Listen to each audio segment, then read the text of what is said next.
Welcome to today's lesson on programming techniques, and we're going to be looking at variables and data types. Your learning outcomes for today are going to be focused on understanding the use of variables in programming and how they are declared. We're then going to move on to data types and understanding the different types of data types and where they might be used. Then moving on to the roles of the different types of operators. Then we're going to be moving on to the use of input and output statements and how we represent them in a program. Finally, we're going to be defining and understanding the different types of programming constructs, and we'll be looking at a sequence-based program specifically. So the first thing we're going to look at is a variable. We need to understand what a variable is and how it is represented. So a variable in itself in a program is nothing more than a memory location where we might store some of our information, or data, should I say, and we need to also give it a correct label. Now, the reason why we need to give it a correct label is because the computer or the CPU needs to have a reference point in order to access this variable. Now, the best way to visually kind of understand what a variable is, to imagine a cardboard box and it's given a label. And that label tells you what's inside the cardboard box. So we've got a picture here with a cardboard box, and it's got the name small on it. So there must be something by the name of small inside. Now, looking at the concept of a variable from a more technical perspective, okay, in order for you to declare a variable, as you can see in front of you, you need to have a label, and then it needs to have an equal sign, which is starting the assignment procedure, and then you need to assign it a value. Now, depending on the data type, this could be assigned in different ways, but for the purpose of this example, we've got a string that's assigned within quotation marks. Now, two things you also need to know about variables. A variable can change throughout the program, or if it's declared as a constant, it is fixed to this value, whatever it may be, for the entire duration of the program and cannot be changed. This is a common exam question. Moving on, we now need to look at the different data types. Now, there's a variety of data types, but the ones you need to be focused on for your exam would be int, short for integers, real or float, Boolean values, string values, and char values. Now, an integer is represented as a whole number, and there's an example here where we've declared int, which is the data type, a followed by the label, equal to 5. So that's a declaration of a variable by the name of a, and it is 5. And we're telling the computer this is only a whole number. If I were to write this as a decimal number, we would get an error. The next is real and float. Real and float would be a decimal number. And again, we've got an example declaration there. Real b is equal to 5.36. Now remember, b is just a label. This could be anything from B to Barry to Marks or whatever it may be. The next is a Boolean value. Now, a Boolean value is a true or false value, okay? And in order for you to declare it, you need to write Boolean C is equal to true or false. Then we've got a string. A string is a collection of characters. This could be uppercase, lowercase, even numbers can be represented as a string, because a number is also a character on the keyboard, and even the space, a blank space. Now, for the example, we've got the variable by the name, excuse the pun, and this is equal to James, which is enclosed in speech marks. Finally, we've got char, which is a single character, and we've declared it as C is equal to Z in quotation marks. Now, please be aware, this is just general pseudocode, and this isn't specific to a particular programming language. We will be looking at an example of these later on in the video. Next, we have arithmetic operators. Now, these are the different arithmetic operators you need to know for your exam. So as you can see on the left of the table, we have the operator column. And here are the different operators followed by their name and an example. So the first one is an addition, and it's the general plus sign that you would see when you do mathematics. And the example is a plus b. So we are adding the variables a and b. Then we have subtraction, which again is the general takeaway sign, and we've got an example of c minus d. We've got an asterisk for multiplication, and you can see variable e times by variable f as the example. Then we've got division, which is a forward slash, and we can see division is represented with the example of variable g divided by variable h. Then you've got div, which gives you the quotient, and we've got an example of 5 div 2. That would give us the answer of 2, gives us the whole number. Then we've got mod, which is the modulus, and we've got an example of 6 mod 4. That will give us 2 as well, because modulus basically gives us the remainder of a division. Finally, we got the explanation, and this is raising to the power, as your maths teacher will tell you. So b to the power of 2 is the example that we've got there. We'll now move on to comparative operators. As you can see, the operators on the left-sided column, we've got the name and examples. So much like maths, these operators are used to compare values. This could be a new numerical values or variables. For the purpose of this example, we're using variables. So the first one is greater than. So we've got the example as a greater than b, then followed by greater than or equal to. And this is written slightly different to mathematics. It's literally the same sign followed by the equal signs. Then we've got less than, and we've got an example of e less than the variable f. Then we've got less than or equal to. We've got g is less than or equal to h. Then we've got equal to. Now this is different to the assignment of a variable. Sometimes it's a common error where students will confuse the two. The assignment uses the single equals, and it's telling the CPU that we're assigning the variable name to a value. The double equals is a comparative operator. So it's comparing the two values to see if they're equal to each other. And that's a double equals. So we've got j, or the variable j is equal to variable k. And then finally, we've got not equal to is an exclamation mark followed by the equal sign. We've got an example of variable y not equal to variable z. Now we're going to look at some examples of this on an actual live running program. So I'll see you there. Now we're going to be using an online Python editor, purely because we've got two screens and it's easy for us to see what's going on. Now I have an example on the left and on the right, but before we get to that, you may be using a different programming language at school. If that's the case, then you may need to refer to your teacher. As an example, we're using Python. Now, the declarations that we're going to be using in Python are very strict to the programming language itself, and it may vary to the pseudocode you saw earlier on. So I'm just going to give you an explanation before we start to edit this code slightly. So we have the variable x. Okay, so we've declared the name of the variable as x.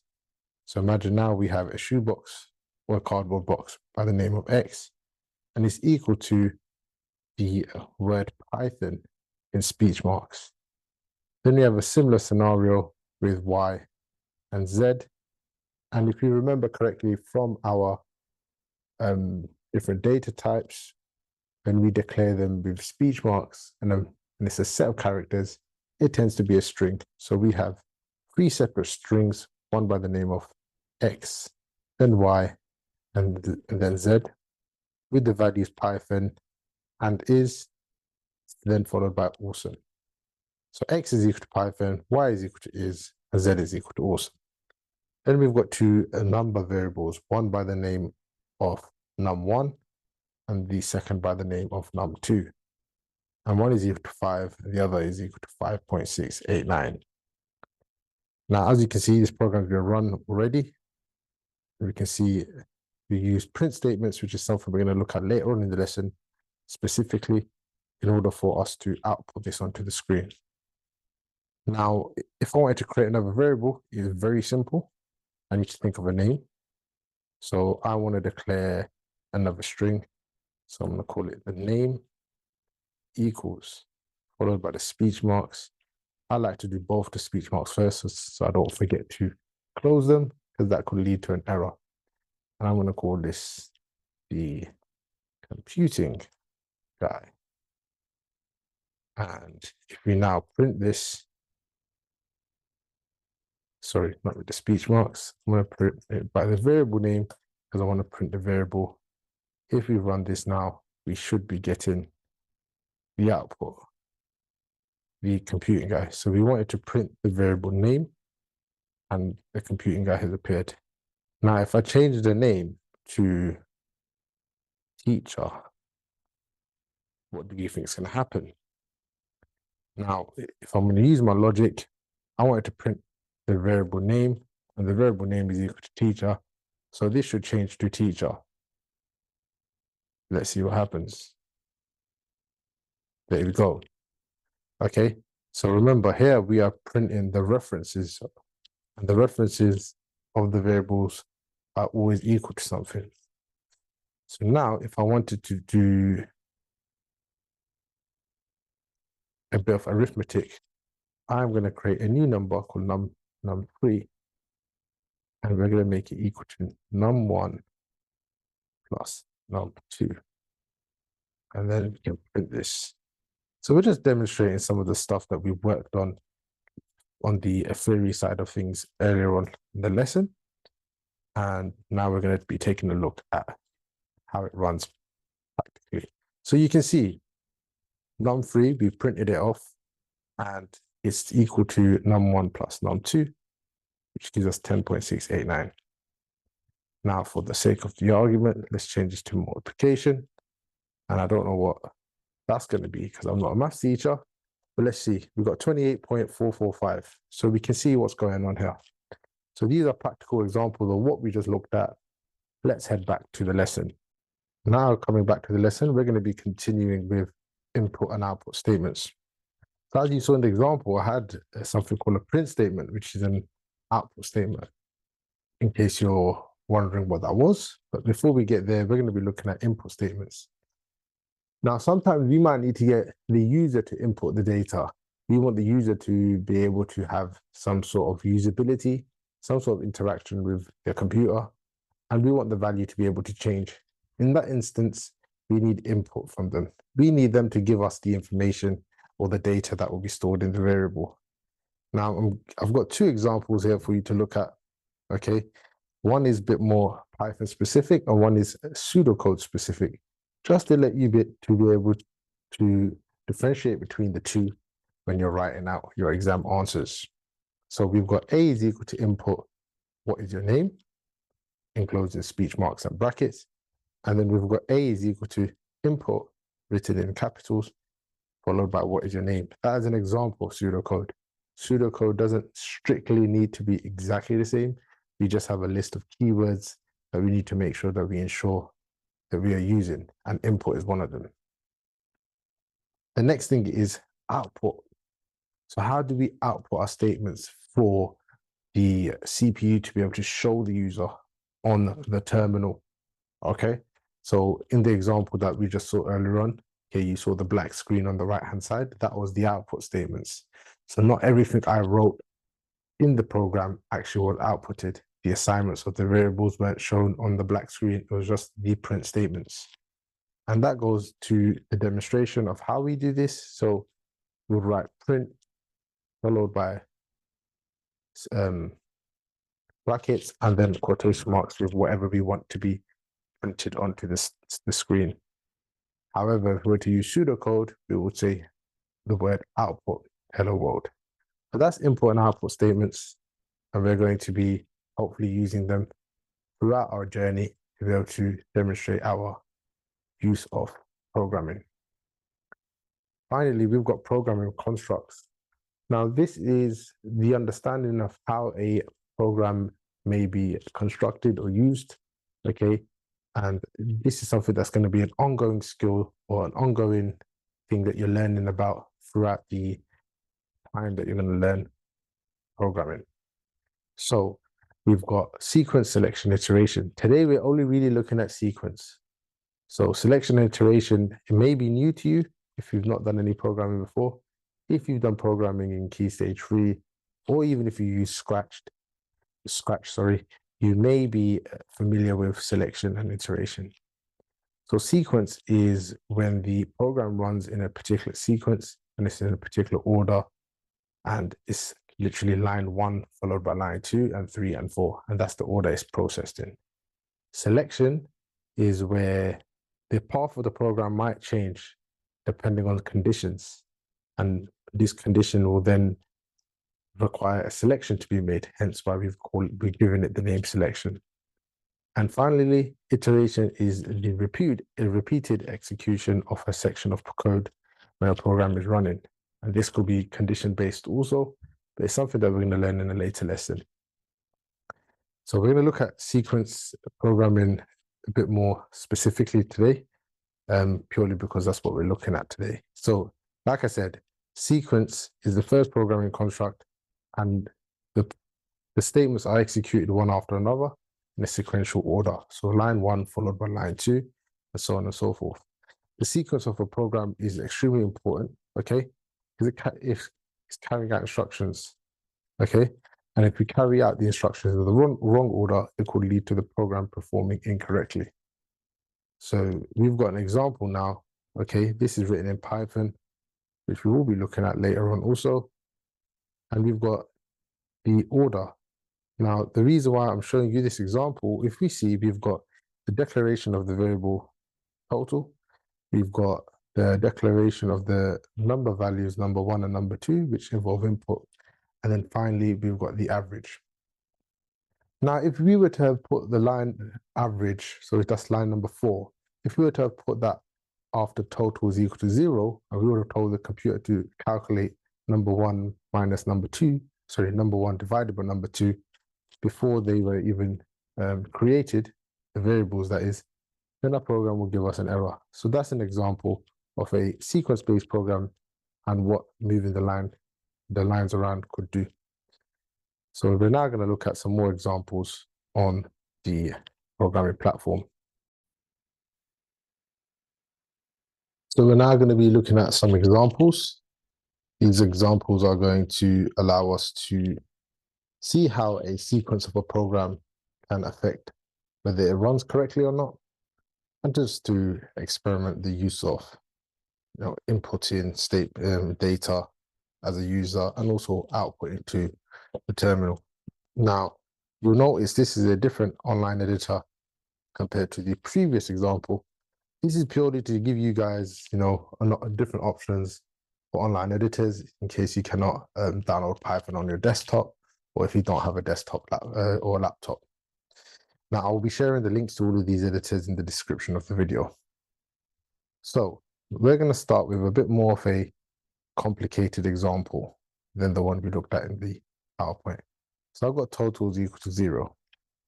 Then I'm going to have sum1 is equal to num1 plus num2.